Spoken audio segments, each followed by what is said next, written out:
Ciao à tutti, ciao ragazzi. Quand on va en Italie, c'est sympa de faire comme les Italiens et de prendre son petit déjeuner au bar. Mais on peut avoir des fois des déconvenus car un cornetto italiano, un cornetto italien, ce n'est pas un croissant français. Et un croissant français, ça n'a rien à voir avec un croissant italien. Bref, de quoi ils perdent son italien. Allez, je vous explique tout, c'est parti. C'est tout de suite. Benvenuti o bentornati su Nuovo Respiro, bienvenue aux nouveaux abonnés. Moi c'est Corinne et chaque vendredi je vous propose une vidéo pour découvrir l'Italie, une Italie plus authentique, plus proche de la vraie vie des Italiens.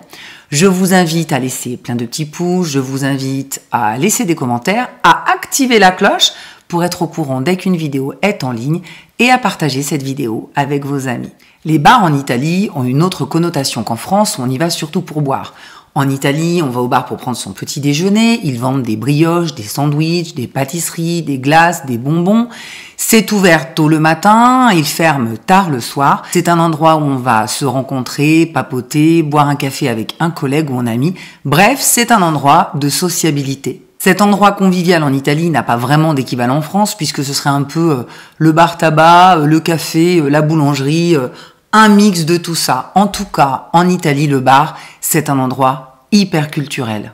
Selon la dernière étude de la FIP, 65,7% des Italiens aiment prendre leur petit déjeuner à l'extérieur. Et 14,5% se payent un petit déjeuner au bar 3 à 4 fois par semaine. Et pour 11,2%, c'est carrément tous les jours. Le duo Café Cornetto est absolument indétrônable. Il représente près de 90% des petits déjeuners commandés dans les bars. C'est pour ça qu'en Italie, la qualité du café, la préparation même du café sont des éléments fondamentaux. Même avec des machines dernière génération, faire du café en Italie, c'est tout un art. Mais un cornetto, que l'on peut traduire en français par croissant, qui ressemble à un croissant, une brioche, ne sont pas les mêmes en France et en Italie. Bon, il était temps de vous prévenir parce que vraiment, ça cause des déceptions. Numéro 1, il cornetto. Le cornetto italien ressemble physiquement à un croissant français, mais la grosse différence, c'est que l'œuf et le sucre sont dans la pâte. Il a aussi moins de beurre pour un croissant pur beurre français, qui compte de 150 à 250 grammes de beurre pour 250 grammes de farine. Le cornetto italien, lui, n'aura que 200 grammes de beurre. Donc, pour résumer, le cornetto italien est légèrement sucré, un peu moins feuilleté, plus brioché. La deuxième énorme différence, c'est que les Italiens ont l'habitude de farcir les cornetti. Il y a donc des cornetti à la confiture, très souvent c'est de la confiture d'abricot.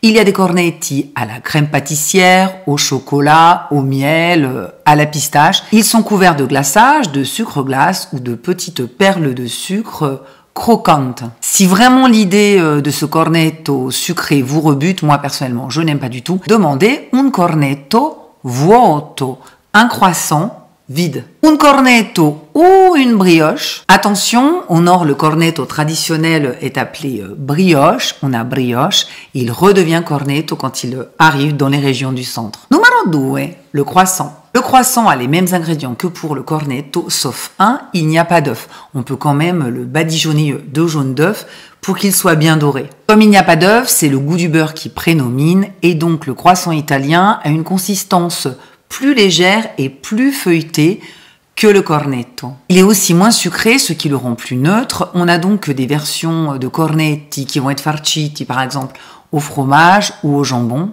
pour un petit déjeuner ou pour un encas, par exemple. Numéro 3, la brioche. Attention, si vous demandez une brioche en Sicile, on va vous servir une brioche française, mais avec un chapeau, un tuppo. La forme de ces brioches rappelle la coiffure typique des femmes siciliennes. Il tuppo en Sicile, c'est le chignon. Elles sont servies toute la journée, mais plus particulièrement au petit déjeuner, nature ou agrémentées de la glace de votre choix.